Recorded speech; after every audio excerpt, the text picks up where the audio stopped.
పవన్ కళ్యాణ్ గారు, నేను ఇప్పుడే మీ ప్రెస్ మీట్ని చూశాను. నేను చెప్పిందేంటి, మీరు దాన్ని అపార్థం చేసుకుని తిప్పుతున్నదేంటి? నేను ఇప్పుడు విదేశాల్లో షూటింగ్లో ఉన్నాను. 30వ తారీఖు తర్వాత వచ్చి మీ ప్రతి మాటకి సమాధానం చెప్తాను. ఈ మధ్య మీకు వీలైతే నా ట్వీట్ని మళ్ళీ చదవండి, అర్థం చేసుకోండి ప్లీజ్.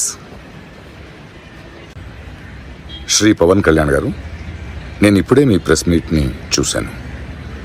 నేను చెప్పిందేంటి, మీరు దాన్ని అపార్థం చేసుకుని తిప్పుతున్నదేంటి? నేను ఇప్పుడు విదేశాల్లో షూటింగ్లో ఉన్నాను. 30వ తారీఖు తర్వాత వచ్చి మీ ప్రతి మాటకి సమాధానం చెప్తాను. ఈ మధ్య మీకు వీలైతే నా ట్వీట్ని మళ్ళీ చదవండి, అర్థం చేసుకోండి. லட்டு சர்ச்சை விவகாரத்தில் ஆந்திர துணை முதலமைச்சர் பவன் கல்யாணுக்கு நடிகர் பிரகாஷ் ராஜ் பதிலளித்திருக்கிறார்.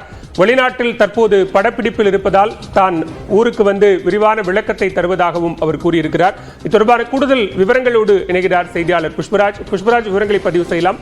பிரகாஷ் ராஜ் தெரிவித்திருக்கக்கூடிய கருத்துக்கள் என்ன?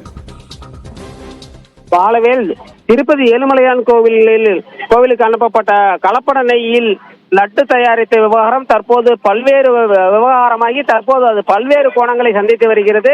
இதன் காரணமாக அரசியல் ரீதியாக ஆந்திராவில் தெலுங்கு தேசம், ஒய்எஸ்ஆர் காங்கிரஸ் ஆகிய கட்சிகளுக்கிடையே கருத்து மோதல் ஏற்பட்ட அந்த நிலையில் தற்போது சினிமா நடிகர்களிடையேயும் கருத்து வேறுபாடுகள் ஏற்பட்டு வருகின்றன.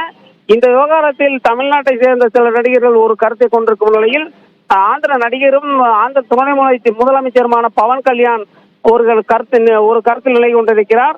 பவன் கல்யாணின் கருத்து, பிரகாஷ்ராஜ் தெரிவித்த கருத்திற்கு பவன் கல்யாண் எதிர்கருத்து தெரிவித்த நிலையில் இது பற்றி ட்வீட் செய்துள்ள பிரகாஷ்ராஜ், நான் வெளிநாட்டில் படப்பிடிப்பில் இருக்கிறேன், திரும்பி வந்த பின் உங்களுக்கு